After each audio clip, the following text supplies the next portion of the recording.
Presyo ng mantika, higit 3 buwan ng mataas. Retailers umiinda sa mahinang demanda. Ibalita mo yan, Marriage number 15, Giselle Ricafort. Giselle, good morning. Lakay, good morning. Pero hindi lang bigas at isda ang mahalang presyuhan, kundi maging yung mantika na madalas gamitin sa pagluluto ng ating mga kababayan.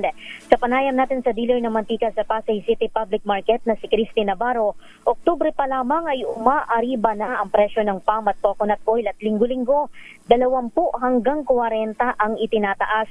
Sumipa sa 1,640 piso ang isang container na may 17 kilo ng palm oil bago bagyang bumaba sa 1,560 piso, pero mas mahal pa rin sa dating 1,400. Ang coconut oil naman 2,140 piso ang isang container mula sa 1,800 noon. Kaya yung mga retailer na problema sa tumal ng bentahan, ngayong pa isa-isang bote na lamang yung bilin ng consumers. Mula sa 80, 100 na yung 1 litro ng palm oil dito sa pamilihan, 300 ang 1 galon mula sa dating 200. 150 naman yung isa't kalahating litro mula sa 120 pesos, habang ang isang bote 40 mula sa 30 pesos.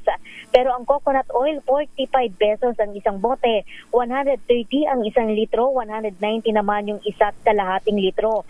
Nang tanungin kung anong dahilan, sinabi ng dealer na itinulak ito ng kailangan pang angkatin na ilang materyales na ginagamit umano sa pagproseso ng mantika sa kabila ng murang presyo ng kopra sa mga pamilihan.